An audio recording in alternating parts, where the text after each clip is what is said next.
Portugal keok di tangan pasukan Denmark. Indonesia dipermak Australia di Sydney. Jepang pastikan tiket ke Piala Dunia.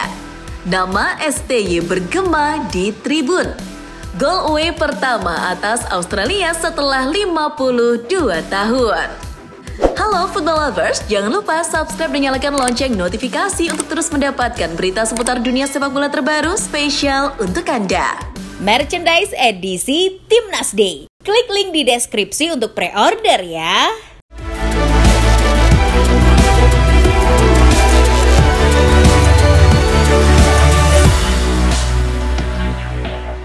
Pada ajang perempat final UEFA Nation League, Belanda ditahan imbang oleh Spanyol dengan skor 2-2. Bermain di The Kuip, Spanyol unggul lebih dulu di menit ke-9 lewat aksi Nico Williams. Belanda gerak cepat dengan menyamakan angka melalui Cody Gakpo menit ke-28.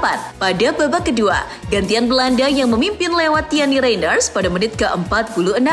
Sayangnya, Mikel Merino membuyarkan kemenangan Belanda dengan golnya pada menit ke-93. Pindah ke Giuseppe Meazza, Italia tumbang atas tamunya Jerman dengan skor 1-2. Tuan rumah unggul lebih dulu lewat Sandro Tonali saat laga baru berjalan 9 menit. Pasukan Der Panzer akhirnya terlucut dan memborong 2 gol di babak kedua lewat Tim Kleindens di menit ke-49 dan Leon Goretzka pada menit ke-76. Dengan hasil ini, satu kaki Jerman ada di semifinal. Bergeser ke Paul-Joot Stadium, Kroasia tampil mengejutkan dengan mengalahkan Prancis 2-0. 2 gol anak asuh Zlatko Dalic tercipta di babak pertama. Gol pertama dipersembahkan Ante Budimir pada menit ke-26 dan gol kedua dari bomber Gaik Ivan Perisic pada menit ke-46. Hasil ini membuat Kroasia optimis menatap leg kedua. Kejutan juga terjadi di Copenhagen saat tim Dynamit Denmark menang tipis 1-0 atas Portugal. Sepanjang 45 menit pertama tidak ada gol yang tercipta. Baru pada menit ke-76, Rasmus Højlund berjaya menceploskan bola kelabui Diogo Costa. Denmark sementara unggul agregat, tapi peluang Portugal masih belum tertutup. Sekarang kita pindah ke Asia. Jepang berhasil mempermalukan Bahrain dengan skor 2-0. Tampil di hadapan publik sendiri di Saitama Stadium, 2 gol armada Hajime Moriyasu semuanya lahir di babak kedua. Daichi Kamada dapat giliran pertama dengan gol menit ke-66. Sementara Takefusa Kubo menggandakannya 3 menit sebelum injury time. Jepang menang dan menjadi tim Asia pertama yang lolos ke Piala Dunia 2026. Terbang ke Sydney, Indonesia dipermak oleh Australia dengan skor 5-1. Laga debut dari Patrick Kluivert ini berakhir tragis di Sydney Stadium. Indonesia hampir unggul di menit ke-6, sayang penalti dari Kevin Dix membentur Mr. Matt Ryan. Socceroos mengamuk dengan memasukkan 3 gol di babak pertama, masing-masing dari penalti Martin Boyle pada menit ke-18, Nesha Filipilai pada menit ke-20, dan Jackson Irvine pada menit ke-35. Di babak kedua, Australia menambah angka lewat Lewis Miller pada menit ke-61. Indonesia sempat memperkecil skor melalui gol debut oleh Romeni pada menit ke-78, tapi tandukan Jackson Irvine di injury time membawa Australia berpesta 5 gol. Australia menjaga asa di posisi kedua, sementara Indonesia turun di tangga keempat.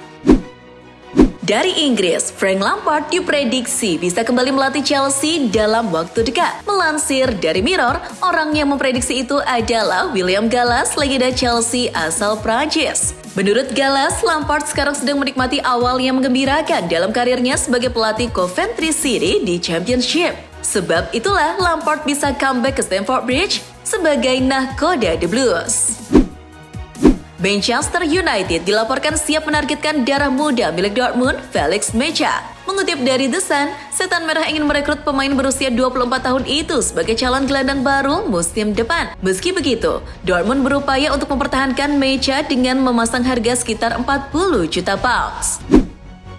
Newcastle United mengalihkan pandangan untuk bek muda asal Spanyol Dan Huijsen. Melansir dari The Sun, Toon Army siap mengucurkan dana 50 juta pounds untuk memboyong pemain 19 tahun dari Bournemouth. Diketahui, Huijsen jadi pilihan alternatif Newcastle menggantikan penggawa Crystal Palace, yakni Mark Guehi.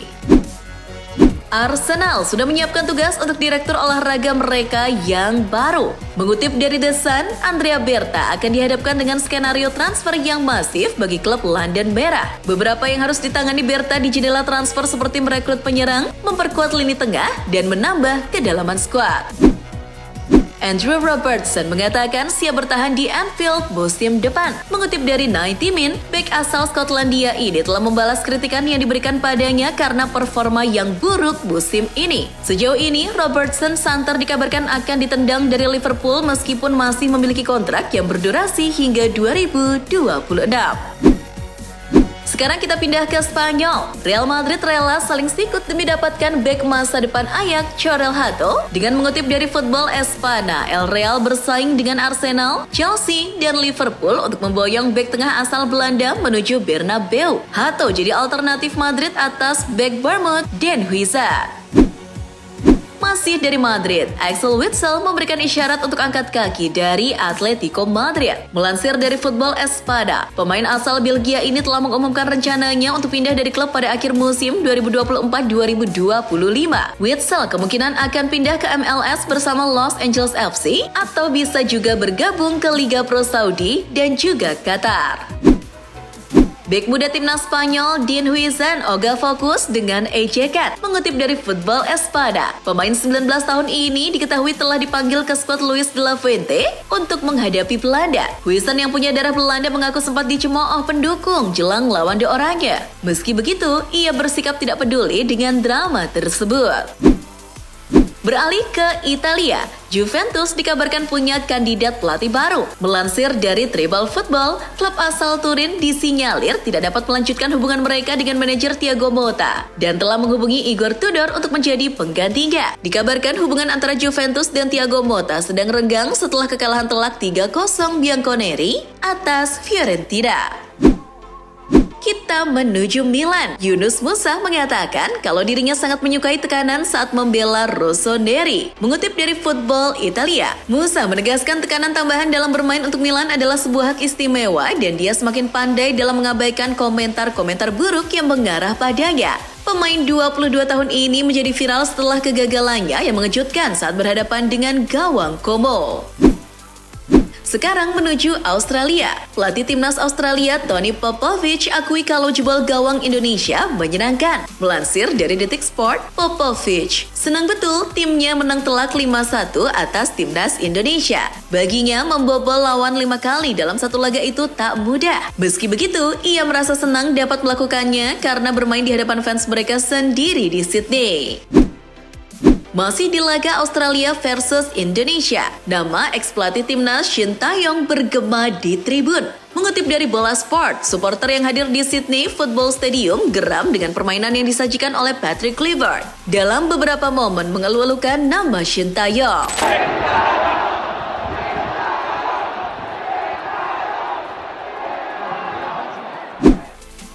Terakhir ada Ole Romeni yang berhasil mencetak gol away pertama Indonesia atas Australia sejak 5 dekade. Mengutip dari Detik Sport, gol Romeni merupakan yang pertama buat Indonesia di kandang Australia dalam tempo 52 tahun. Sebelum Romeni, Iswandi Idris menjadi pemain timnas Indonesia terakhir yang membobol gawang Australia di kandangnya dalam laga kualifikasi Piala Dunia 1974 zona AFC Asia dan OFC Oceania yang berakhir dengan kekalahan Indonesia 1-2. Presiden RFIF Rafael Lozan telah mengkonfirmasi bahwa UEFA akan menggunakan salah satu stadion di kota Madrid sebagai final Liga Champions. Dilansir Football Espada, stadion yang dimaksud adalah Civitas Metropolitano, kandang Atletico Madrid. Lozan mengkonfirmasi bahwa UEFA akan menggunakan Metropolitano untuk final Liga Champions tahun 2027. Lozan juga mengatakan kalau pihak Atletico sudah bersedia dengan sepenuh hati. Namun, jika digunakan untuk Piala Dunia 2030, Atletico belum mau. Masih dari Liga Spanyol, ada kabar dari Barcelona yang terancam kehilangan 10 talenta akademi secara cuma-cuma pada musim panas mendatang. Seperti yang dilaporkan Goal, ada 10 pemain Barcelona U19 yang kontraknya akan habis pada Juni 2025. Sejauh ini, pihak klub belum ada tanda-tanda untuk menawarkan kontrak baru pada pemain-pemain akademi tersebut. Nama pemain yang potensial seperti Arnau Pradas, Hugo Alba, dan John Virgili juga termasuk dalam 10 pemain itu. Sementara itu, ada legenda Real Madrid yakni Sergio Ramos yang menambah catatan buruknya di Liga Meksiko. Dilansir Goal, Ramos baru saja mendapatkan kartu merah pertamanya bersama Monterrey saat mengalahkan Pumas UNAM dalam lanjutan Liga Meksiko musim ini. Itu menjadi yang ke-30 bagi bek veteran Spanyol tersebut dalam karirnya. Ramos lepas kendali saat bertabrakan dengan striker Pumas Guillermo Martinez dalam upaya merebut bola. Ia lalu melakukan gerakan menendang ke belakang tubuh Martinez. Meski tidak membuat lawannya cedera, namun aksi tersebut seperti sengaja dilakukan Ramos dan wasit pun tak segan untuk mengusirnya.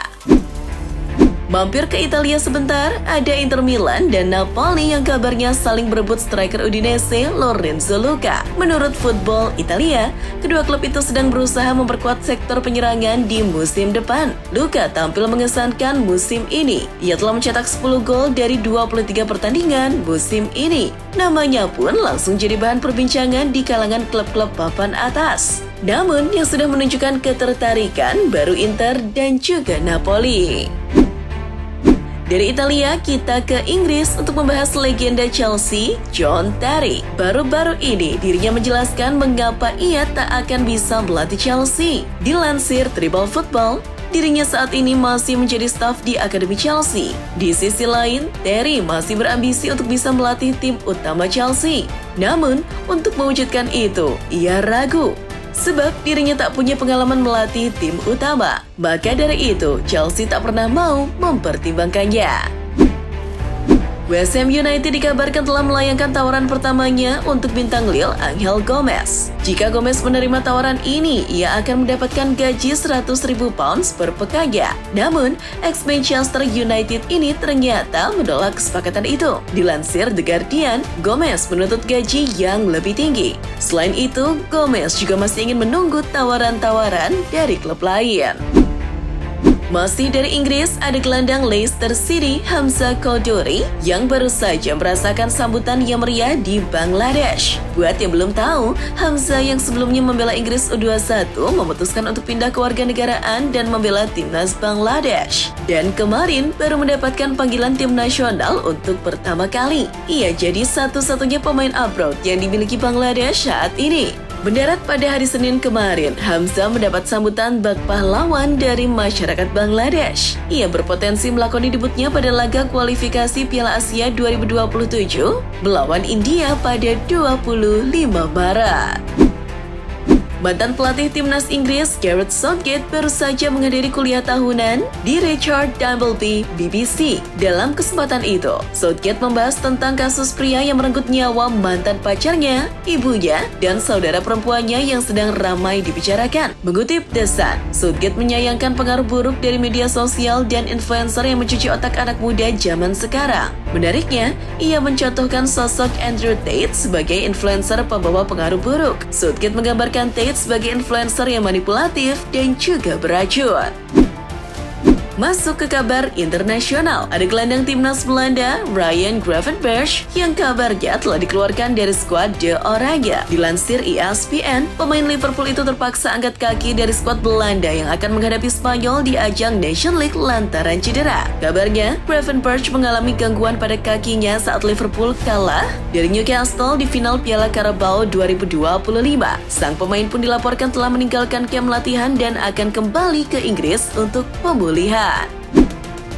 Dari Indonesia, Patrick Kluivert membeberkan alasan kenapa tidak memanggil Asnawi Mangkualam ke skuad timnas Indonesia. Dilansir CNN Indonesia, Kluivert enggan berkomentar banyak soal ini. Pelatih asal Belanda itu mengaku tidak ada alasan khusus mengapa Asnawi tidak masuk skuad untuk menghadapi Australia dan Bahrain. Tidak ada masalah apapun dengan pemain Thai Port itu. Ini murni soal kebutuhan dan komposisi saja. Dengan adanya Sandy Walsh, Kevin Dix, dan Eliano Reinders, Patrick sudah merasa lebih dari cukup.